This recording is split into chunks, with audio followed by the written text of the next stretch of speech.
السلام علیکم خواتین و حضرات، آج کی پوڈ کاسٹ کے ساتھ آپ کی خدمت میں حاضر ہیں خواتین و حضرات۔ محترم سید ندیم صاحب کے ساتھ ہم ایک پہلے بھی پوڈ کاسٹ کر چکے ہیں، اور سید ندیم صاحب جو ہیں قرآن مجید فرقان حمید کے اوپر جو ان کی گرفت ہے، جو جس تیقن کے ساتھ وہ قرآنک ٹیکسٹ کے اوپر بات کرتے ہیں، قرآن کے متن کے اوپر بات کرتے ہیں، وہ میرے لیے یقیناً ایک حیرت کا باعث تھا، اور اسی وجہ سے سید ندیم صاحب سے آج میں دوبارہ پوڈ کاسٹ کر رہا ہوں۔ سید ندیم صاحب جو ہیں وہ بیسیکلی گھروں کے نقشے بناتے ہیں، آرکیٹیکٹ ہیں، لیکن ساتھ ہی ساتھ مذہب کی جو اسٹڈی ہے وہ ان کا ذاتی شوق بھی ہے، کراچی میں مقیم ہے۔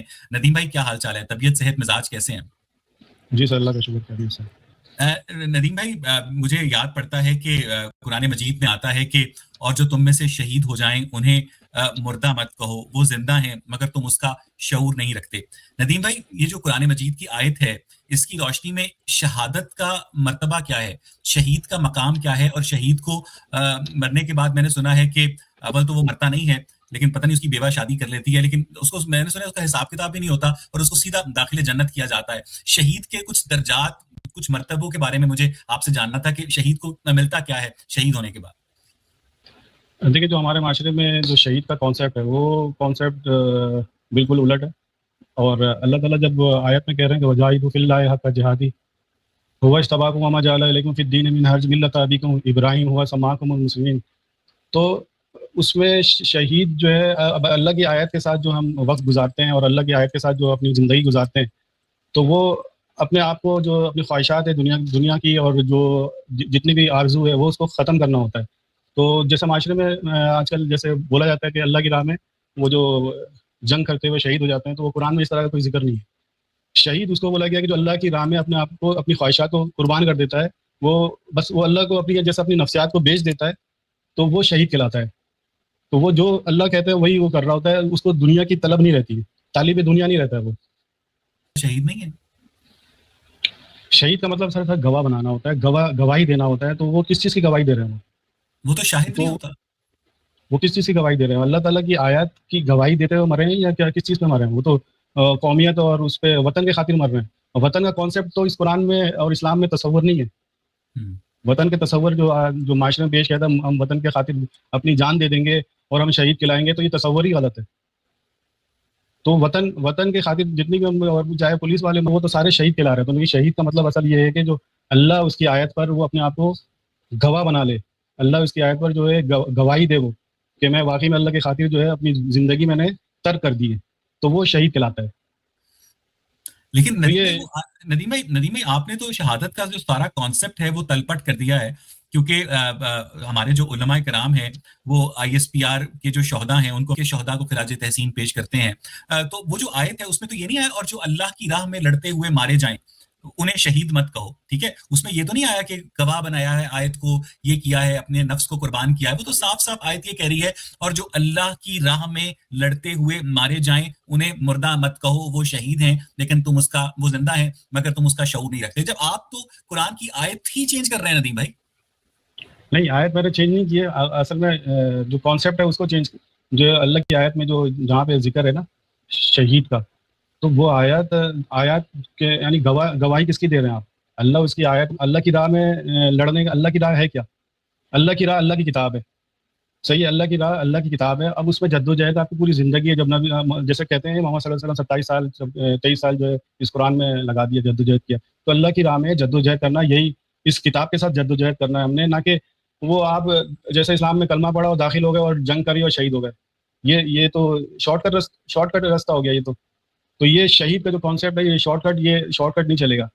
اللہ کی راہ میں جیسے کہتے ہیں کہ آپ اپنی جد و جہد 6000 سے زیادہ آیتیں ہیں، اس پہ جد و جہد کرنا ہے، آپ نے محنت کرنا ہے، اور اس کی ہر چیز پہ آیت جب عمل کرتے ہوئے اپنی زندگی جو خواہشات ہے اس کو ترک کر دیا آپ نے، اور اللہ کے لیے۔ اب جو آپ کو بہت سارے لوگ جیسے ملتے ہیں کہ وہ بالکل لگتا ہے کہ ان کو دنیا داری سے کوئی مطلب ہی نہیں ہے، دنیا سے کوئی مطلب ہی نہیں، اپنی خواہشات کو مان لیتا ہے، جس کی وجہ سے وہ جو اللہ دے رہا ہے وہ لے رہا ہے، وہ اس کو کوئی خواہشات نہیں ہے۔ وہ اس کے پاس اگر گاڑی ہے تو صحیح ہے، نہیں ہے تو نہیں ہے، بائک ہے تو بائک ہے، اس کو طلب نہیں ہوگی گاڑی میں یہ لے لوں گا اور میں دوسری گاڑی یہ لوں گا، اور یہ خواہشات میں آ جاتی ہے۔ تو جب وہ اس چیز کو اپنے نفس کا قتل کر دیتا ہے تو وہ شہید کہلاتا ہے۔ تو وہ اس کو مردہ نہیں کہو، اللہ کہہ رہے ہیں اس کو مردہ نہیں کہو، یہ اس وجہ سے وہ شہید کہلایا۔ وہ معاشرے میں جو ہے پتہ نہیں کیا حضرت امام حسین تو محمد صلی اللہ علیہ وسلم کا ساتھی کون ہے؟ محمد صلی اللہ علیہ وسلم ساتھی وہ ہے جو آپس میں رحم دل اور کافروں پہ سخت ہے۔ تو یہ آپس میں رحم دلی کا مظاہرہ ہو رہا تھا یا یہ کیا ہو رہا تھا؟ یہ آیت ان کو پتہ نہیں تھی؟ تو یہ کہانی جو ہے اگر آیت کے اس سے دیکھا جائے، اس قرآن کی عینک سے دیکھیں گے تو وہ دونوں اس آیت کے مطابق ظالم ہیں اللہ کے نزدیک، وہ شہید تھوڑی کہلا رہے ہیں۔ میں تو اگر اس آیت پہ عمل کر رہا ہوں تو وہ اللہ کی آیت پہ تو میں کسی پر ہاتھ نہیں اٹھا سکتا۔ جیسے موسیٰ علیہ السلام نے غلطی سے ایک شخص کو گھونسا مارا تھا، وہ مر گیا، تو وہ انہوں نے کہا تھا، پہلا جملہ یہ بولا تھا، میں ظالموں میں سے ہو گیا اور میں نے شیطان کی اتباع کر لی۔ تو ہمیں تو وہاں سے لینا ہے نا۔ اچھا، مجھے ندیم بھائی آپ نے بہت ورطہ حیرت میں مبتلا کر دیا ہے۔ یہ مولانا محمد ادریس صاحب ہیں JUIFA کے، کل ان کو شہید کر دیا گیا ہے، یہ ہمیں میڈیا پر بتایا جا رہا ہے، اور صدر مملکت کی جانب سے، وزیر اعظم کی جانب سے، ایون سرحد پار جو حکومتیں ہیں ان کی جانب سے بھی ان کی شہادت پر اظہار افسوس کیا جا رہا ہے۔ اور جو پاکستانی انٹیلیجنس کی جو سامکو کی فیکٹری ہے، دارالعلوم حقانیہ اکوڑا خٹک، جہاں پر طالبان کی نظریاتی ٹریننگ ہوتی تھی، وہاں سے انہوں نے تعلیم حاصل کی اور جامعہ نعمانیہ میں پڑھایا۔ تو ندیم بھائی، یہ صاحب بھی جو قاتلوں کی گولی سے مارے گئے ہیں، یہ بھی شہید نہیں ہے؟ دیکھیں، یہ تو معاشرے میں جو اکثریت ہیں، اکثریت پر اگر ہم دیکھیں گے تو وہ اللہ کے رستے سے بھٹکا دیں گے۔ یہ اللہ نے کہہ دیا، اکثریت کے کہنے پہ چلو گے تو تمہیں گمراہی کی طرف لے جائیں گے۔ تو انہوں نے جو بھی کچھ کیا میں ان کے بارے میں جانتا نہیں ہوں، اور اگر ان کو کسی نے مارا ہے تو اللہ کو پتہ ہے کہ یہ کیا ہے۔ اللہ تعالیٰ ان کو ویسے مغفرت فرمائے۔ اور یہ معاشرے میں جو لوگ اسلام سمجھتے ہیں، وہ اسلام اس کتاب کے مطابق اسلام نہیں ہے۔ تو پچھلے 1400 سالوں میں آپ مجھے کوئی 2-4 شہید گنوا سکتے ہیں؟ کیونکہ آپ کی ڈیفینیشن کے مطابق مجھے کوئی شہید ہوتا نظر ہی نہیں آ رہا ہے، مطلب جی دیکھیں، ابراہیم علیہ السلام مذہب کے باپ ہیں، امام ہیں، اور یہ ملت مذہب جو ہے، ملت ابیکم ابراہیم اللہ تعالیٰ نے کہا۔ تو وہ جب یہ کہتے کہتے وہ چلے گئے کہ یا اللہ مجھے آخرت میں رسوائی سے بچائیے گا، رسوا نہ کرنا، آخرت میں مجھے اپنا مسلم بنا دے۔ تو وہ ابراہیم علیہ السلام کہتے ہوئے چلے گئے کہ مجھے اپنا مسلم بنا دے۔ تو وہ اپنے آپ کو شہید نہیں کہہ رہے تھے، یا کوئی انبیاء جو ہے اپنے آپ کو جو ہے ضروری نہیں ہے۔ تو ابراہیم علیہ السلام جب یہ کہہ رہے ہیں کہ مجھے جو ہے رسوا نہ کر، تو ہم کس خوش فہمی میں مبتلا ہے کہ ہم کسی کو شہید کہہ رہے ہیں، کوئی مسلمان کے نام لے کے۔ کوئی پھر اس آیت کی روشنی میں آپ کی نظر میں کوئی پچھلے 1400 سالوں میں کوئی 14-15 لوگ شہید تو ہوئے ہوں گے نا؟ تو ان میں سے کسی ایک دو کے نام بتا دیں تاکہ ہمیں پتہ چلے، ہاں جی یہ شہید ہوتا ہے، اور یہ عزیز بھٹی، راشد مناز ٹائپ لوگ شہید نہیں ہوتے ہیں، ان کا بھی مرنے کے بعد ویسے کہ ویسا ہی حساب ہوگا جتنا ایک عام مسلمان کا ہوگا۔ اسی لیے وطن کی خاطر جان دینے کی، اپنی زندگی کو قربان کرنے کی کوئی ضرورت نہیں ہے۔ تو ندیم بھائی، کوئی 2-4 شہید لوگوں کے نام بتائیں جو آپ کی نظر میں شہید ہوئے ہیں پچھلے 1400 سالوں میں۔ یہ شہید ہوں گے، لوگوں کے لیے ہوں گے شہید، لیکن اس کتاب سے مطابق آپ کسی شہید کا نام نہیں بتا سکتے۔ کسی بھی شہید کا نام آپ نہیں لے سکتے کہ یہ وہ شہید ہیں اور یہ انہوں نے گواہی دی ہے اور وہ جنگ کرتے ہوئے لڑے اور مر گئے، اور وہ کس چیز کی گواہی دے رہے ہیں؟ میرا سوال تو یہ ہے کہ کس چیز کی انہوں نے گواہی دیتے ہوئے مرے؟ وہ اگر ان سے پوچھا جائے تو وہ تو نماز کے بات سمجھ گیا کہ وہ تو جنگ کرتے ہوئے مارے گئے ہیں۔ مثلا مولانا امین احسن اصلاحی، مولانا ابو العلا مودودی، امام ابو حنیفہ، جنہوں نے جابر حکمران کے سامنے آواز بھی اٹھائی، قید بھی کاٹی۔ تو جو بڑے بڑے علماء کرام جو ساری عمر جنہوں نے اپنا نفس قربان کیا، جس میں جنید بغدادی بھی شامل تھے، انہوں نے قرآن کی آیتوں کو سمجھنے کے لیے کشٹ کاٹا، تو وہ بھی آپ کی نظر میں شہید نہیں ہے؟ کوئی 2-4 شہیدوں کے نام تو بتا دیں ندیم بھائی جو آپ کی نظر میں واقعی شہید ہوئے ہوں اس آیت کی روشنی میں۔ سر، یہ لوگ بتا رہے ہیں کہ وہ شہید ہو گئے، ٹھیک ہے، اور یہ قیامت میں جو ہے کوئی جنت میں جا رہا ہے یا کوئی جہنم میں جا رہا ہے، میں اس دنیا میں رہتے ہوئے نہ میں اپنے آپ کو کہہ سکتا ہوں، نہ ان کو کہہ سکتا ہوں کہ یہ جنت میں جا رہے ہیں، دوزخ میں جا رہے ہیں، ٹھیک ہے۔ اللہ، ہر کسی کا معاملات اللہ اس کے ساتھ ہے، ٹھیک ہے۔ اب وہ شہید بول کر کے وہ کیا کہلانا چاہ رہے ہیں؟ نہیں، میں آپ کی بات سمجھ گیا ہوں کہ وہ نہیں، میں آپ سے صرف یہ پوچھ رہا ہوں کہ قرآن مجید کی اس آیت کی روشنی میں، اور جو اللہ کی راہ میں لڑتے ہوئے مارے جائیں انہیں مردہ مت کہو، وہ زندہ ہیں مگر تم اس کا شعور نہیں رکھتے، اس آیت کی روشنی میں کسی ایک شہید کا نام بتا دیجئے جو پچھلے 1400 سالوں میں آپ کی نظر میں کوئی ایسا ایک خوش نصیب جو شہید ہوا ہو، کیونکہ مجھے تو لگتا تھا کہ پاکستان میں شہید اور ذلیل ہونے کے لیے تو پاکستان دنیا کا بہترین ملک ہے۔ 1400 سالوں میں کوئی ایک شہید تو ہوا ہوگا نا آپ کی؟ سر دیکھیں، اس کتاب کے مطابق جو شہید ہے نا، تو شہید، ابھی میں آپ سے بولوں گا کہ آپ کسی بھی شخص کو بولوں گا آپ مسلمان ہیں تو بولے گا الحمدللہ میں مسلمان ہوں۔ مجھ سے آپ پوچھیں گے کہ آپ مجھ سے پوچھیں گے میں تم مسلمان ہو تو میں الحمدللہ مسلمان، یہ میں نہیں کہوں گا، کیوں کہ میں مسلم بننے کی کوشش میں لگا ہوں، اپنے آپ کو سر تسلیم خم کرنے کی کوشش میں لگا ہوں کہ کسی طرح سے اللہ تعالیٰ مجھ سے راضی ہو جائے، میں آخرت میں پتہ لگے گا آپ مسلم تھے یا نہیں تھے اس کتاب کے ذریعے سے، کیونکہ شہید تو دور کی بات ہے، پہلے اپنے آپ کو مسلمان تو بنا لیں۔ میں ٹھیک ہے، لیکن شہید کوئی ہوا تو ہوگا نا. آپ نے اسلامک تاریخ پڑھی ہوگی، آپ اسلامک جو کتاب ہے قرآن اس کے اوپر پورا عبور رکھتے ہیں. میں ایک مثال پوچھ رہا ہوں کہ آپ کے ذہن میں جو شہادت کا تصور ہے اس تصور کے مطابق شہید کی کوئی 2-3 ایگزامپلز مانگ رہا ہوں. ایک ایگزامپل بتائیں جو آپ کی نظر میں شہید ہوا ہو. سر سب سے پہلے یہ فارمولہ ہی غلط ہے کہ جیسے مرنے کے بعد شہید ہو رہا ہے. اس اچھا. دنیا میں رہتے ہوئے وہ شہید ہونا ہے اس میں. آپ یہ میرا سمجھ نہیں رہے ہیں. میں یہ کہنا چاہ رہا ہوں کہ اس دنیا میں رہتے ہوئے زندگی میں شہید ہونا ہے. آپ سارے جو ہے یہ کہتے ہیں کہ مرنے کے بعد جب مرتا ہے تو وہ شہید ہو رہا ہے، گواہی دے رہا ہے یا وہ. تو شہید شہادت سے ہے. شہید جب اللہ تعالیٰ کی آیت میں جب وہ عمل کرتے ہوئے اپنے آپ کو جو زندگی اس زندگی سے ہٹتا ہے تو وہ بالکل وہ مردہ ہو جاتا ہے. اس کو مردہ نہیں کہو، یہ کہا ہے اس کو مردہ نہ کہو، وہ زندہ ہے. تو اللہ تعالیٰ اس کو رزق پہنچا رہا ہوتا ہے، ایسا نہ طیب رزق پہنچاتا ہے جب اللہ کی آیت کے ساتھ. میرے لیے یہ بھی ایک بریکنگ نیوز ہے کہ شہید ہونے کے لیے مرنا ضروری نہیں ہے، اور زندہ لوگ بھی شہید ہو سکتے ہیں جو کہ اس دنیا میں موٹر سائیکل چلا رہے ہیں، چکن بریانی کھا رہے ہیں، چکن کڑھائی کھا رہے ہیں، ساتھ وہ شہید بھی ہیں. تو ایسے لوگوں کی جو زندہ شہید ہیں ان کی کوئی 1-2 نام بتائیں گے جو آپ کی نظر میں زندہ شہید ہیں؟ زندہ شہید میں نے تو دیکھا ہے 1-2 جو بھی ہیں، لیکن وہ زندگی میں کبھی بھی آپ کو بھی نظر آ گئے ہوں گے کہ ان کو دیکھیں گے آپ تو وہ ایسا لگے گا کہ ان کو کوئی زندگی کی حاجت نہیں ہے، تو وہ شہید کہلاتا ہے. کوئی ایسے 2-4 مشہور نام ہیں آپ کی نظر میں؟ ایک مشہور نام جو آپ کی نظر میں ایک بھی نام نہیں لے سکتے سر. آپ جتنے بھی نام گن کے بتاتے ہیں نا دنیا میں لوگوں، تو وہ شہید ان کے لحاظ سے، ان کے دین کے لحاظ سے، ان کے مذہب کے لحاظ سے، اس کتاب کے لحاظ سے نہیں. اچھا. وہ سارے شہید. آپ نے تو میرے سے زیادہ تو آپ نے بقیہ مسلمانوں کو پریشان کر دیا ہے اپنی اس شہادت کی ڈیفینیشن سے. اچھا، یہ جو مولانا محمد ادریس صاحب ہیں جنہیں مارا گیا ہے چارسدہ میں، جو آپ کی نظر میں شہید بھی نہیں ہیں، ندیم بھائی نہیں، میں نے یہ کہا کہ یہ مجھے نہیں معلوم کہ یہ اللہ تعالیٰ ان کو بخشے. ان کو اللہ کی مرضی کے بغیر مارا گیا؟ اللہ کی مرضی نہیں ہے سر. اللہ تعالیٰ نے تو ہر چیز کا ٹائم مقرر کیا ہوا ہے، وہ اس جگہ پہ پہنچ جاتا ہے. تو مثال کے طور پر جو بھی، جیسے آپ مثال کے طور پر فلسطین میں لے لیں. فلسطین میں جیسے آپ کہتے ہیں بچوں کو مار دیا یا بہت سارے لوگ مر رہے ہیں، تو وہ فلسطین میں جو لوگ مر رہے ہیں کہتے ہیں کہ ہم 2 گروہ میں آپس میں لڑا کر عذاب کا مزہ چکھاتے ہیں. زمین سے تمہارے پاؤں کے نیچے سے آسمان سے عذاب دیتے ہیں. اب 2 گروہ جہاں بھی لڑ رہے ہیں نا سر، جہاں پہ وہ مر رہے ہیں وہ مسلمان نہیں ہیں اس آیت کی روشنی میں. تو وہ جتنے بھی شہید کہلائے ہیں فلسطین میں شہید ہو رہے ہیں یا ان کے حساب سے افغانستان میں ہو رہے ہیں یا عراق میں ہو رہے ہیں یا جہاں بھی ہو رہے ہیں، نہیں سر، وہ شہید نہیں کہلائے. آج تو آپ نے 1400 سالوں کے اندر مسلمانوں کا جو شہادت کا تصور ہے اسے درست کر دیا ہے. اور مجھے یقین ہے کہ آپ کی بات سننے کے بعد جو بھی پاکستان میں شہداء کی بیوائیں ہیں وہ اپنے آپ کو بیوائیں سمجھنا بند کر دیں گی، اور وہ اپنے آپ کو شہید کی بیوہ بھی نہیں کہیں گی. شہداء کا الاؤنس بھی بند ہو جائے گا، ان کے پلاٹ بھی واپس لے لیے جائیں گے، ان کے تمغے وغیرہ ساری مراحت. میں تو وہ شہادت کے کانسیپٹ کو پیچھے چھوڑ آیا ہوں. آپ نے تو بڑے بڑے لوگوں کو شہادت کی کیٹیگری سے آؤٹ کر دیا ہے. میں اگلا سوال کر رہا ہوں. میرا اگلا سوال یہ ہے کہ آپ نے کہا کہ ہر بندے کی جہاں پر لکھی ہوتی ہے موت اس کو وہاں پر لے جاتی ہے.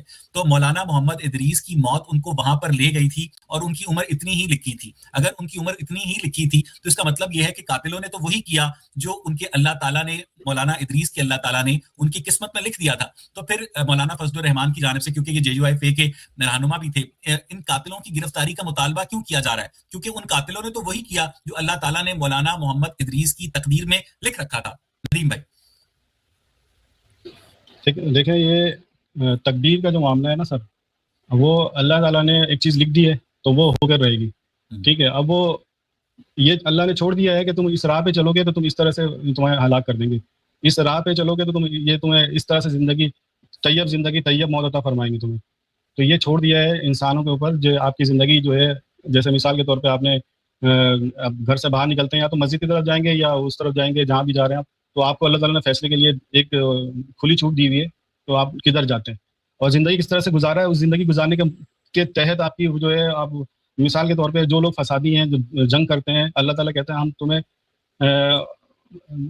الٹا، یعنی کہ ہم الٹے طریقے سے ہم تمہارے ہاتھ اور پاؤں کو کٹوا دیں گے.